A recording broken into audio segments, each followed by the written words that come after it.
અમદાવાદની 7th day સ્કૂલમાં offline શિક્ષણ શરૂ કરવા માટે માંગ કરવામાં આવી રહી છે। ધોરણ 10 અને 12ના ઓફલાઈન વર્ગ શરૂ કરવા ડીઈઓને રજૂઆત કરવામાં આવી છે।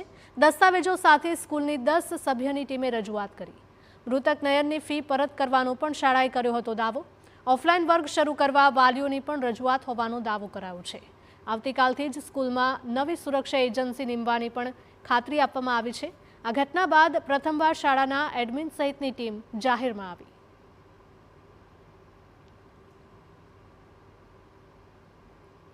वो उनके हेड ऑफिस से बात करके जो भी हमने डॉक्यूमेंट सबमिट किए हैं उसकी जांच पड़ताल होगी और फिर वो हमें परमिशन देंगे।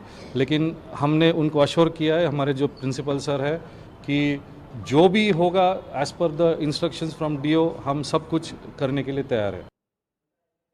સ્કૂલમાં ઓફલાઈન શિક્ષણ શરૂ કરવા માટે ડીઈઓએ પોલીસ અભિપ્રાય માંગ્યો છે। શાળાની રજૂઆત અંગે ડીઈઓ શિક્ષણ વિભાગમાં રિપોર્ટ કરશે। ઓબ્ઝર્વેશન હેઠળ શાળા શરૂ કરવા માટે વિચારણા ચાલી રહી છે।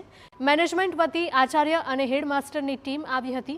શાળામાં સુરક્ષા વધારવા સૂચના આપવામાં આવી છે। અમુક દસ્તાવેજો શાળાએ રજૂ પણ નથી કર્યા। ડિવિઝન વધારવા અને ટ્રસ્ટ બદલવા માટે મંજૂરીના દસ્તાવેજો રજૂ કરવાના બાકી છે।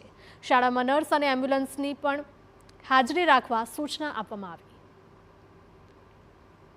કે જે અમે માગી છે પરંતુ એમણે આપી નથી। જેમ કે ડિવિઝનમાં વર્ગ જે વધારો થયો છે, કોઈપણ સ્ટાન્ડર્ડમાં ડિવિઝન વધારવા માટે એમનું કહેવું છે કે આઈસીએસઈ બોર્ડમાં અમારે કોઈ મંજૂરી લેવાની રહેતી નથી। તો અમે એનો ઠરાવ માગ્યો છે। તમે આ સ્કૂલ બદલીને અહીંયા લાવ્યા, અગાઉ બીજું ટ્રસ્ટ હતું, તો આ ટ્રસ્ટ ફેરફાર તમને કોણે પરમિશન આપી?